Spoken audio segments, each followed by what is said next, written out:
And when you see a perspective from their eyes that what really matters, it's not the bank balance, it's not the the house, the car, because one day you will wake up and there will be nothing. You will be laying on the bed, and one day will be no more. And how many people attend your funeral, or how many people stand out of your home? I think that is a bigger definition of success itself. It requires Guru Tattva. Yeah. You can't write or you can't create anything creatively without the blessings of Guru and Saraswati. Yeah. I would go to someone's birthday, I would take the cakes at the 12 a.m. and everything. That was the age when we used to enjoy that thing. Right. Now, if someone comes at 12 a.m. to our home, I swear to God, we are going to the police station. Being the best version of yourself. So that's the reason why I'm very high on bully. Because bully is something that stays with that person for a very long time.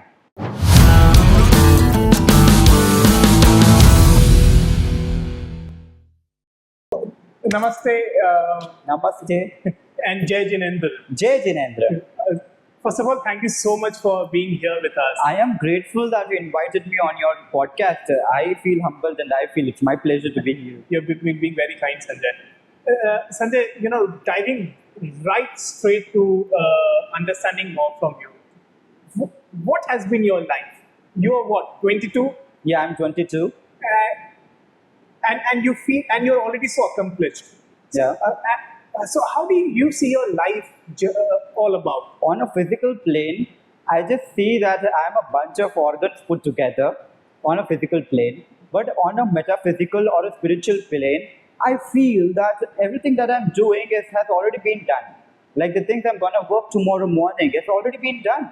It's not that me doing something. It feels that there's a bigger universe rule that's taking the place, and I'm just one of the characters in it. I'm just one kirdar in it.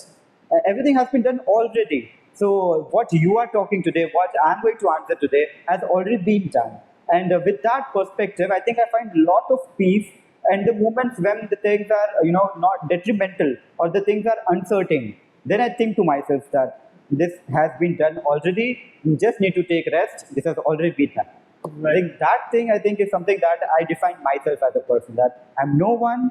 Whatever has to be done, I'm just a character through which the universe is playing, or the universe is giving the role out. Oh, this is so nice. I didn't want you to stop talking about it. At 22, I had a list of questions to ask you, but I really have to change my course and ask you this, Sanjay. At 22, and you talk about spirituality and the metaphysical planes, where did you get this knowledge from? Okay, so I have been a huge fan of Deepak Chopra, Okay. and also a lot of Indian ancient texts, Garud Purans and Gitas. There's Ashtavakra Gita that I'm reading now. There's not only Bhagavad Gita, but there are like lot of Gitas, there's a lot of Puranas as well. So I read them through the perspective of a scholar. So for me, everything is more of analyzing it and taking the best part out without getting into the fight of what's wrong, what's right, what's patriarchy, what's femininity. I just pick out the best thing, and I'm like, yeah, this is something that I learned from it, and I'm done. The idea that the universe and everything stuck in my mind when I just realized that the air that we are breathing, the oxygen that we are taking in, is also invisible. But then without oxygen, you couldn't live damn 3 minutes as well. But it's all invisible. So all the particles that we are made up of, they actually are held together by a force. So if I'm touching this glass, for a hypothetical example, it's not me, I'm able to touch this glass, because there's no separation. The illusion of separation is the biggest illusion people have. They think they are different, they are separate. No, you can't be separated. This table, me, the chair, the lamp, everything in the environment is a part of you. Yes. Is your part. So nothing can be separated. You want to touch the stars, you close your eyes and you think about the stars, and you have touched them already. Yes. So that when I was reading a lot of Deepak Chopra, that was when I imbibed this concept that everything is in me. Even the bad qualities that I see and I pinpoint in other people, I look into myself, I introspect, I realize a little bit of it is present in me as well. And I think that realization stuck all the chords in my brain, and it rewired my brain in no other best way possible. It doesn't even seem like that you are having a conversation with a 22-year-old young man who really understands all of this.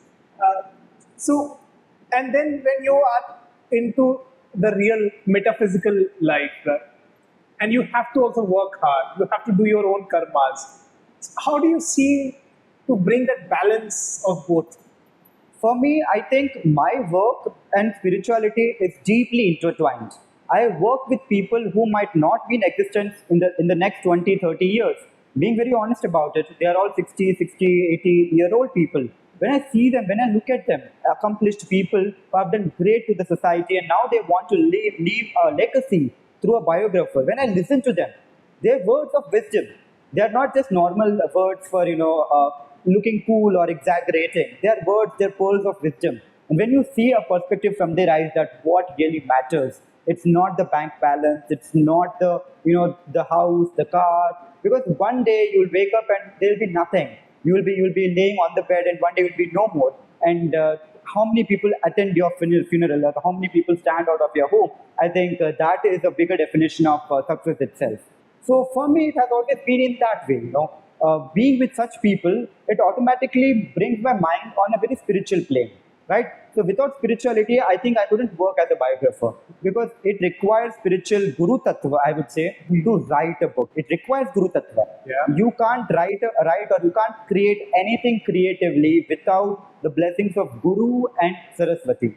Yes. So these are required, and that happens when you don't fall for polarization, that this is right, this is wrong. When you follow the Jain principles of Anekantavad, which basically means everything, look, for example, if you see this, this is a half-filled glass. And I would say, the half glass is empty. Right. Different versions of the same truth. Right. Right? So when you accept that principle, I think there's harmony. There's harmony. As someone who follows Jainism, right? Yeah. How do you see that your culture was one of the assets in your career or maybe in your work on ground? It helps me to accept different versions of truth because a few clients of ours have passed away and we are writing books about them, and then when we research about them we talk to like 10, 15 people who are close to them. Sometimes we even talk to 40 people, and then there is one incident and all those 30 eyes have different things to narrate. Which one is the real truth? Which truth is bigger than the existing truth? You never know. That is where the principle of Anekantavad really solves that moral dilemma and helps me to figure out that every truth is truth, and you don't have to polarize whether it's right or wrong, and you can select the way you want to, or the way you want to take it forward without feeling guilty or without feeling cowardly. Right. No? Okay, that makes sense. I think what you say is so inspiring. And it really moves forward with your vision of where you have now landed to, right? With this entire end game. Of course, we will get there about knowing more about the end game. But I will try to retrace back, if you permit, right? And every young person starts with that one single step. And I think that step for you was step towards change. The STC that you created. Oh my God, I'll break down in tears now. I mean, you have done so much of research about my life. How did you get to know?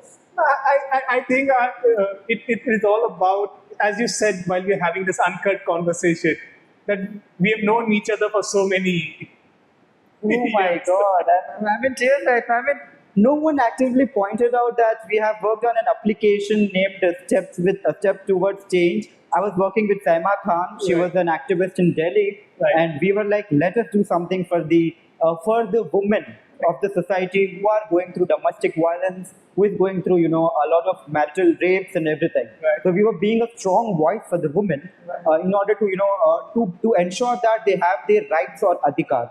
I'll tell you on a metaphysical level as well, that when someone's rights or adhikar is being not taken seriously or it's being hurt, that soul will intertwine with you in all the lives that you live. जिसका जितना अधिकार है उतना उसको आपको देना ही पड़ेगा to end that karmic chain reaction. Correct? So every time you're interacting with someone, and if you are creating the karma, or if you're hurting them, you're creating a chain reaction that will take ages, years, lives for you to settle down with. Yes. Correct? Correct. So STC was a good, I was young. I was, I You're think, still young. 8th or 9th class, and that was the time when app development was like crazy. Right. And I was like, let me do an app for myself. Then I think I used some no-code tools back then. Okay. And then we came up with the app which we had on iOS as well. Oh. At that time, it was a big thing to have an app on iOS. Correct. And then I don't know why, or because of my friends, I think the only place in the area of my life where I struggled a lot is getting good friends, which we can discuss about ahead. Okay, if you permit, I'm very happy to bring that Yeah, because this is something that I never tell out. And now I'm comfortable telling about it. But in my friends group, there has always been I've never felt belonged. I always had to put effort for other people. But then in the return, I would get nothing. I mean, I would go to someone's birthday, I would take the cakes at the 12 a.m. and everything. That was the age when we used to enjoy that thing. Right. Now, if someone comes at 12 a.m. to my home, I swear to God, we are going to the police station. Now we know that your birthdays we're not celebrating Yeah. at 12 a.m. No, we don't. I mean, it's so uncivilized now. I mean, no, we are directly going to the police station. I'm calling the SI right away. That there's someone who is doing a nuisance out of my house. Please take them away. They have brought the firecrackers with them as well. And I'm really scared. We just celebrated Ashwina's birthday with some crackers, of course. And then I'm like, okay, this can happen if you do that at 12 a.m. 12 a.m. is a very controversial time, I mean, if you're doing it at 8 p.m. or in the day, it's still fine. But 12 a.m. is a very controversial time. So when you're talking about this morning 12, right, do you mean about the ghosts that you also share about loud in your social media? Ghosts? Some of the posts that we read had big ghosts written on for some of the thumbnails in your articles. GHOSTS? STS? That's ghost writing, actually. I think. Okay, you wanted to write more about, but okay, we'll cut this out. Don't Yeah, worry. we'll cut this out, yeah. I'm not a ghosty person, but then, my friends never celebrated me. I mean, I never felt belonged. There were like 3-4 people. There was a group of 40 people. There were 3-4 people who were pampered, who were Right. blessed and everything. And I felt no matter how much I'm doing, there is a human expectation. I was naive, I was young, and we all have expectations. So I think I suffered a lot as to finding that right people or right friends. And at one point of my life, I was so isolated that I had only one friend out of those all 40 people. And they would treat me in the nastiest way possible because we shared the same college, which eventually led me to take the permission of the principal that I will not be attending the college yet, I will be the topper. And Wow. I did top without, getting into the college or without, going through the studies. I used to study at home because I knew I would have been bullied. Because the things that I was doing at that age, no one could have understood it. So anything that's odd or weird gets bullied right away. You get my point? And so they bully, you spend a lot of time on the laptop, a lot of time on the computer, and they take it in another way. They take it in another manner that we all know what at that age people would take it. Right. So I think, and this has been a blessing too. This acted as a catalyst for me to read a lot of books, spend a lot of time on productive things rather than thinking about what my friend would think about me. He saw my story. What does he think about me? Am I a cool person? Am I relevant? Do they want me? Or, am I valued? So all these things, vanished away when I got into knowledge. Why are you so vocal about talking about being bullied? Or how are you rather so vocal about it? Because I'll tell you, in my family as well, when I was young, when I was 15 or 16 probably, I was reading a book by Anand Neelkanth. It was Bahubali, the conclusion part.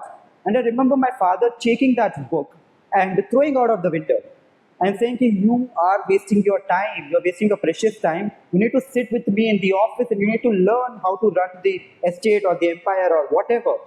So being at that vulnerable moment, I caught this fear and I used to write books back then.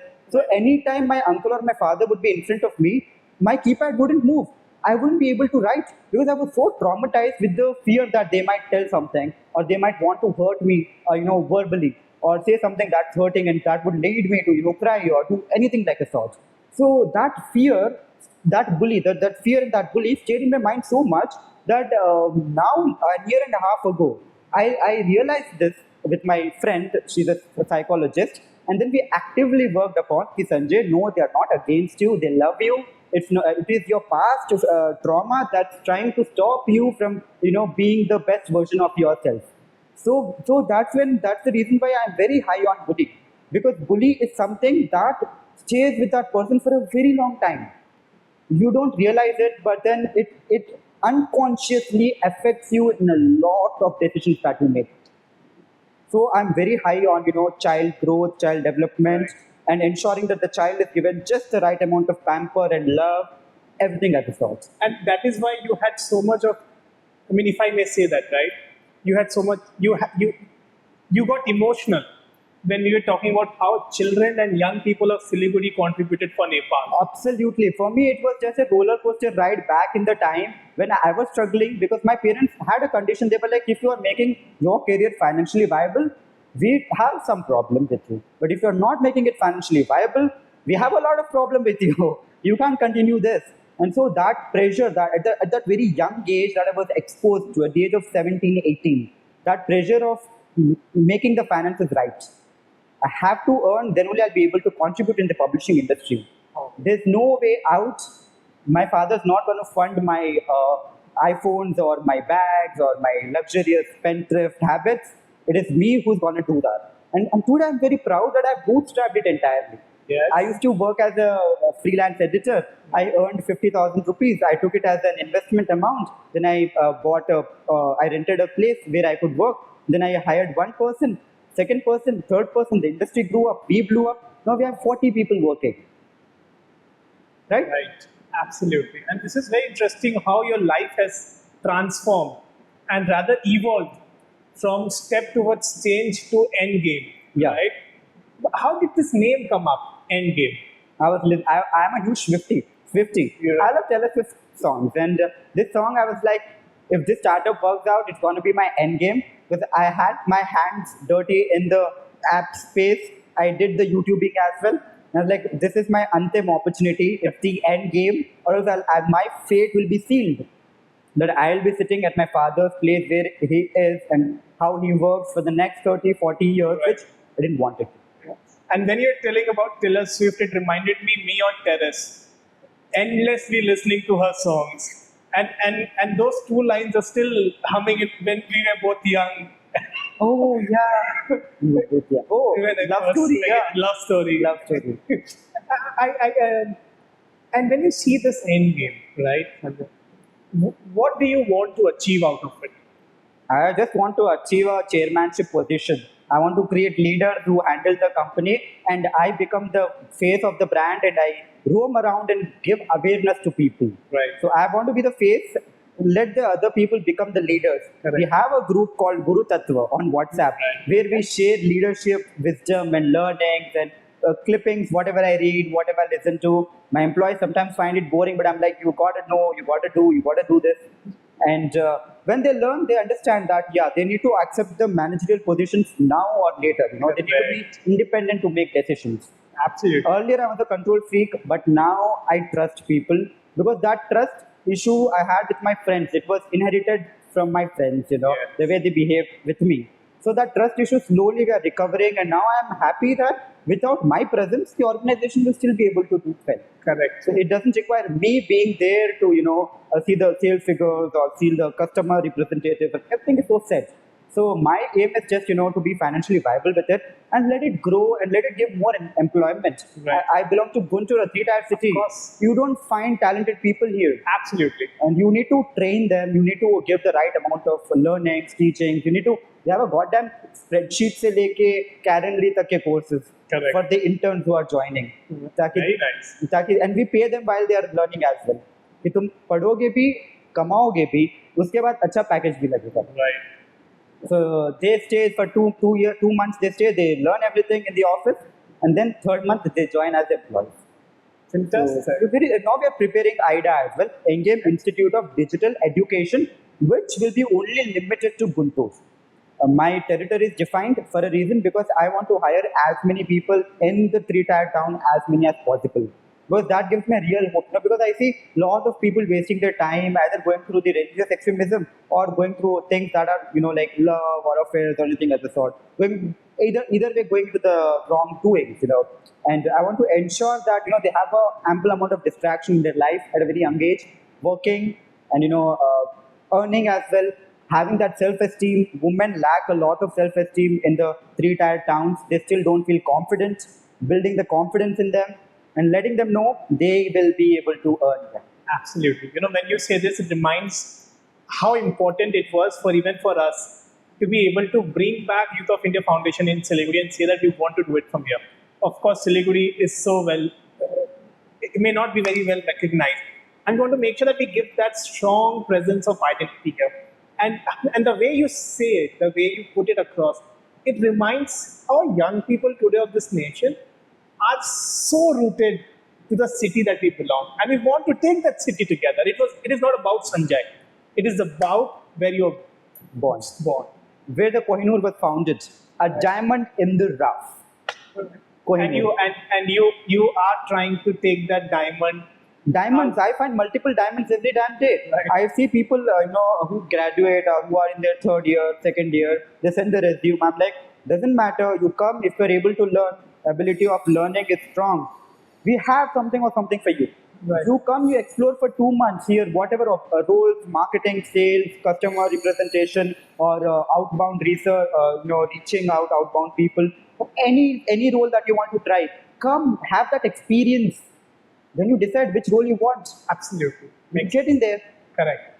So, and then how do you see, while you're speaking with a lot of young people, even from tier 3 cities, what is the general perception that you feel is so common amongst all?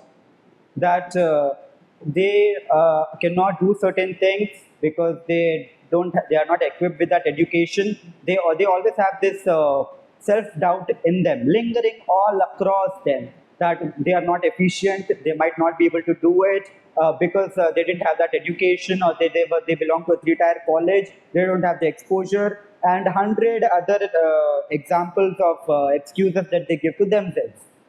I see three-tier cities में जितने excuses मिलेंगे, will not find it in any other part of the country. Excuses for everything plus everything. And those excuses are mental. I have like my chacha ke ladki, she's studying 8th standard, and she's like, Sanjay bhaiya, marks, she got less. And I was like, why did you get less marks, bro? I mean, we are in the technological, in the pinnacle of technology. Isme kam marks kaise? And she was like, because I was absent during when the teacher was teaching.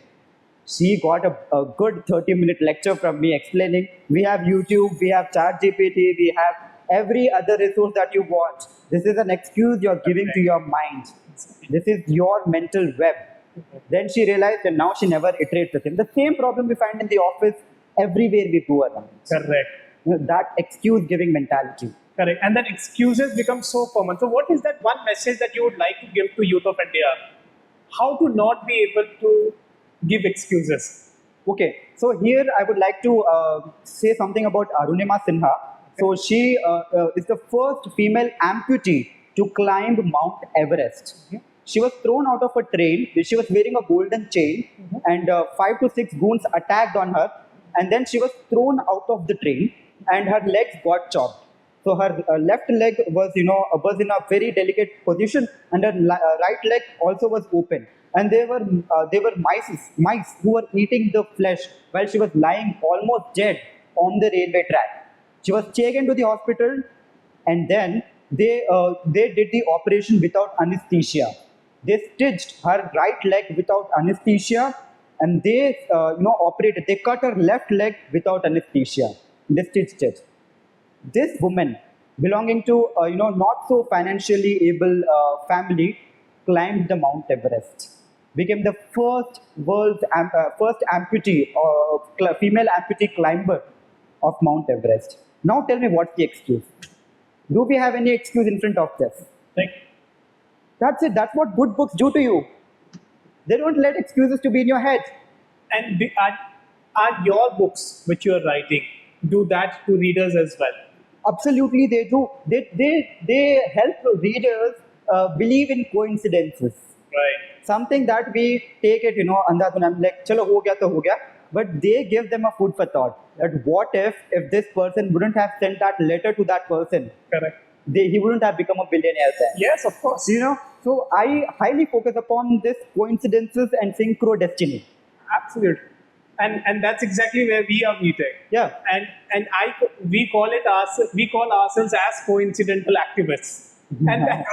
And that, and when we share it loud with anyone, with any of our team members, it's like, do coincidence really happen? It just every damn single day. It just happen every day. Of course. Like yesterday, I was thinking that if something good happens, I'll see a butterfly. See there's a butterfly there. I saw a butterfly. I feel good about it. I feel positive now that I thought I will see a butterfly if something good is happening. I see a giant butterfly there. I'm so positive now. I feel elevated now. Right. Correct. That's how coincidences happen. Now my focus is on yellow color. Now I'll see anything yellow in the room or somewhere outside, and I might get an opportunity from there. Right. Huh? Very nice. I mean, I feel like this is more of the sphere of energy surrounding us, and Yeah. the conversations are simply happening. Yeah. So, Sanjay, how would you see yourself as a biographer? So I see myself as a brutally honest person when it comes to biography writing or asking the right questions. They are closed room conversations, which I wouldn't emphasize much because they're all confidential. But let me tell you that a lot of content that I know about the people, I think none of them would know. Even their family members wouldn't know what would have happened. The detailing that I know. Because I ask questions that straightly hit to the point. Then while writing, I ensure to follow the principle of anekantavada, which opens a lot of perspectives for a single scene. Right. Because if you're doing something in the universe, you are bringing a change. The change will be taken positively and negatively as well. Correct. It's up to you what you want to show to the people. Absolutely. The narrative that you want to settle, the narrative that you want to show. And the greater good, because if you're reading a biography, you're reading it for inspiration. Correct. And you find something inspiration, just like what I saw in Arunima Sinha's book, Right. that stays with you for a lifetime. And Correct. anytime you feel low, my friend, that's the first example that comes to your head. She was treated without anesthesia. So, do your books, because there are also people who are, this may be very uncut, right? There are people who are alive, Okay. right? For whom books you are writing. Yes. And all of I know us- where this is going to. I will not. I will not. I will not I know take where it. this is heading towards. I will never take it to that. All the conversations that we had before the podcast, we'll keep that as confidential. I love your humor. Don't worry, you can laugh out loud. We'll not send the invoice for this. Glad. People tell I look like Chinese when I smile a lot. Okay. Is this for the podcast or not for the podcast? I aspire to be a meme one day. And that is the reason that you're opening up the reel section. To find one relatable reel. I already have one. Oh yeah, we all do have one. Like this is epic. Okay, going back to where we were. A lot of these people would want a good narrative. Yeah, Everyone wants a good narrative. yeah. How do you play that? There has to be a balance. Now, if you portray everything good about them, people are not going to buy. No one's going to buy. I tell everything good about myself, you will be like, this is impossible. You would have a dark side. You would have always, you cannot be this positive. You can't be this flary all damn day. I had my rainy days.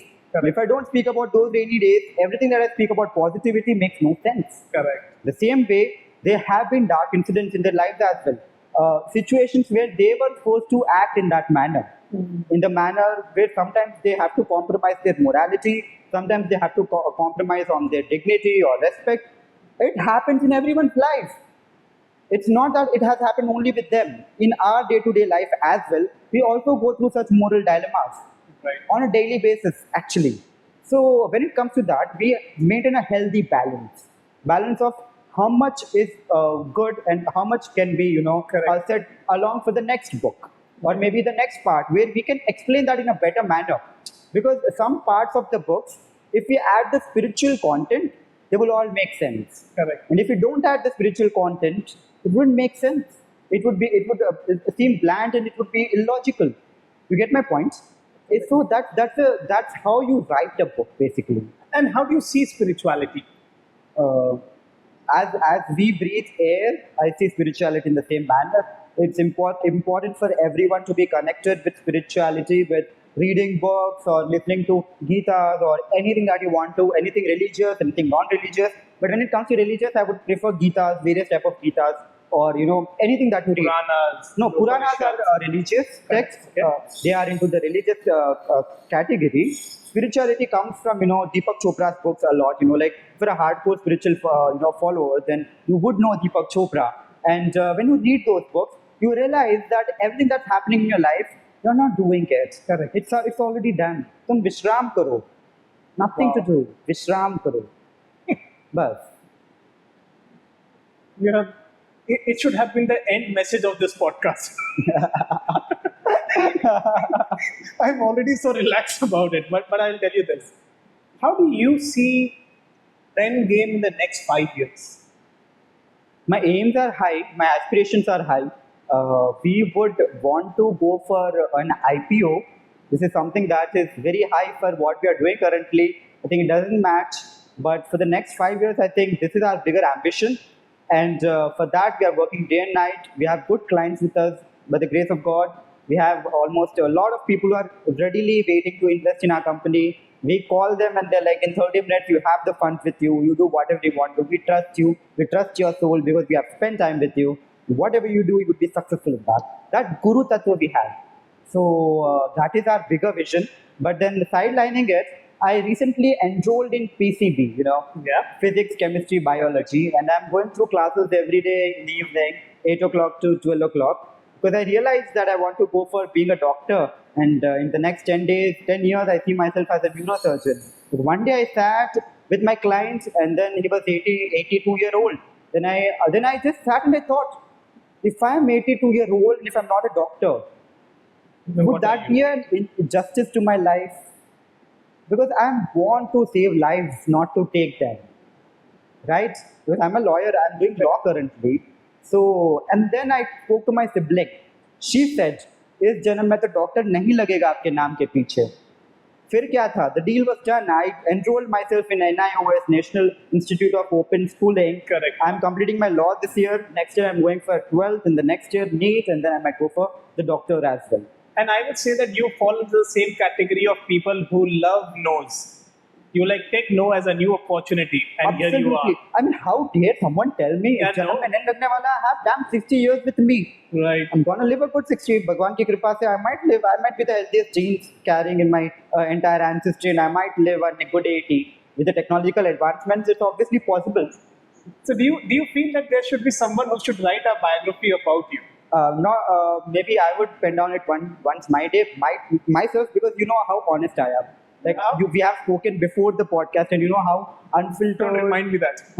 how unfiltered and honest, and how open I am at Correct. revealing things, because I don't like that that secrecy or anything, because I know if vulnerability to an extent always makes good friends. Yes, that is true. I think Yeah. there's so much to learn from you, Sanjay. And Sanjay, how do you see today's young people, right? When you see yourself, Okay. and when you see a set of friends around you, or colleagues, or people whom you know of your age bracket. See, colleagues, I wouldn't comment anything about them because they are someone who are actively learning from me. So they do carry a part of me in them. I mean, learnings or what we call it, work or teaching them how to strategize stuff and everything. So they have that mental touch with me, and they are doing great in their lives, because otherwise they wouldn't be the colleagues. Because I'm the managing director, I'm at the highest position. So if some colleague, I'm friends, when I see a lot of friends having a lot of potential, but they don't realize it.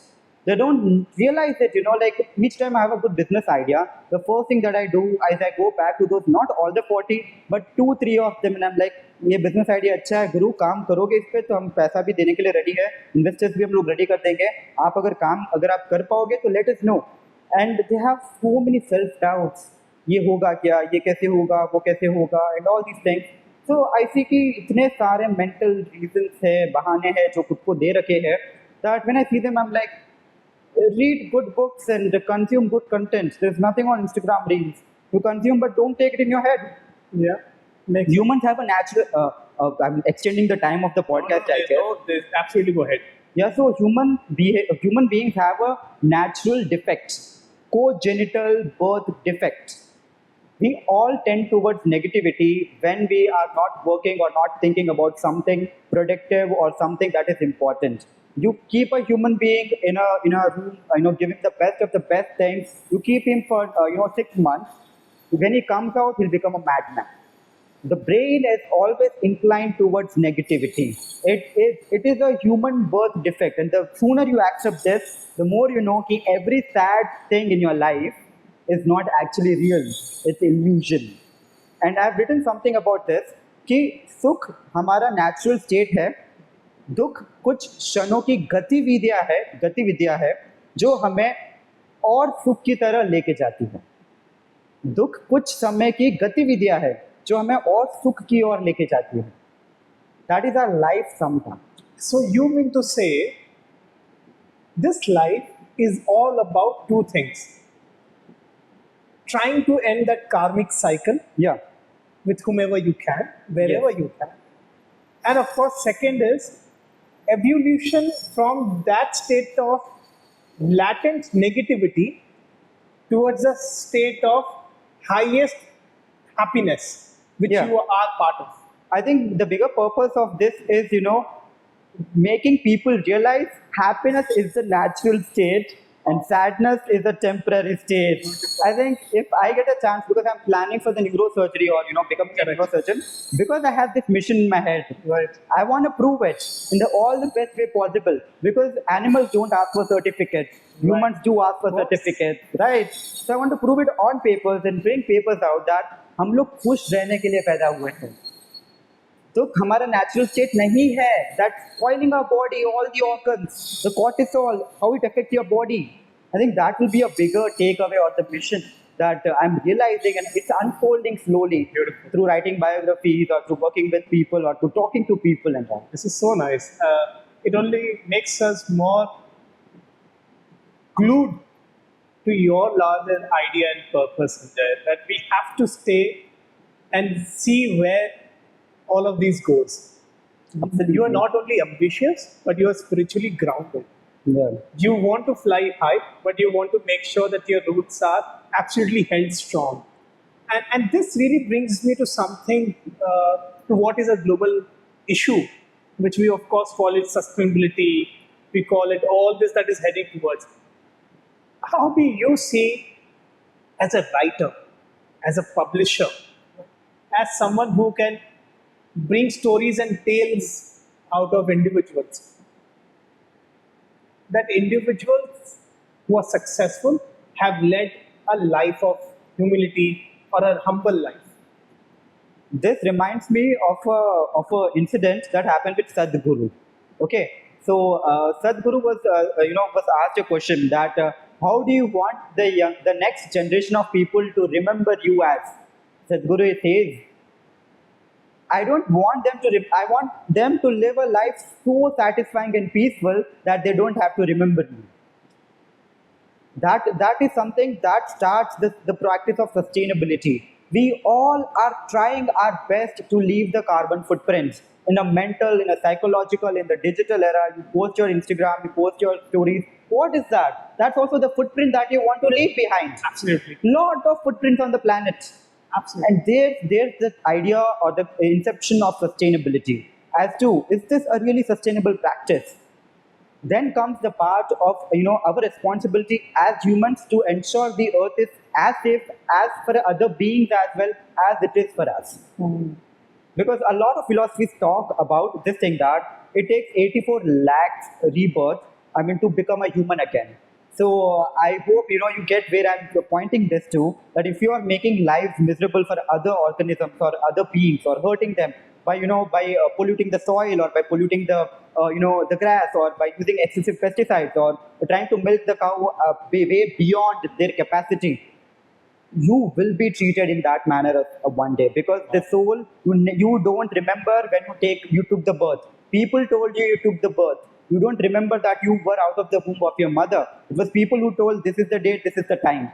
So it is eternal, my friend. It is not ephemeral. It is eternal. Your soul is eternal. You will take rebirths in different forms. You live as an ant, you live as a bird, you live as everything. And this also brings us to an interesting insight about Deepak Chopra. There's a chemical in our heart. Sometimes we feel to fly. We Yes. want to fly, we want to be free, we want to be independent. Correct. There's a chemical in our heart which is similar to the chemicals that are present in the birds who fly. And the aspiration or that feeling to fly comes from that chemical. Very The absence of that chemical would make our heart useless. When you're saying this, Sanjay, about this wings, this independency, this is exactly where it came from. That aspiration to fly, that aspiration to be able to do something. And it brings me back to what Dr. APJ Abdul Kalam, of course, had talked about in Wings of Fire. And every spiritual culture also then talks about his wings. And then you bringing it out loud makes us believe that yes, all the young people of this country is ready to fly. They have to. We have to do it. So Sanjay, just a final thought. How do you think, when you started with your first book, I'm not very sure, was it what, Me With You? No, in the name of love. In the name of love. And then of course you bring out that everything is coincident. Everything is you and me together. There's nothing called separate things, right? Yeah. What is that one final message that you would have for young people of this nation? This again brings down to that one point that I wanted to prove so hard and loud. Happiness is the natural state. Sadness is an ephemeral state, or a very low state, or it's temporary in nature. Focus upon things that make you happy, which are sustainable, and which does not have long-term consequences as well. Focus upon being happy. When you are happy, everything will align automatically. The universe will take you everywhere you want to go. Wherever you're desperate, in whichever area of your life you're desperate, my friend, you need to be very cautious, because that's not something that's going to happen. So desperation should be at the least amount, and the happiness quotient should be high. Right. Do what makes you happy. Happiness is the natural state. Everything else is just temporary. I think this one message I want to leave with us. Fantastic. This is so good. Thank you so much, Sanjay, for being, of course, here with us, for bringing out that message out loud. And then we end this with this historic, I would say, in this office with you, the mudra that we all Yeah, we shall do it.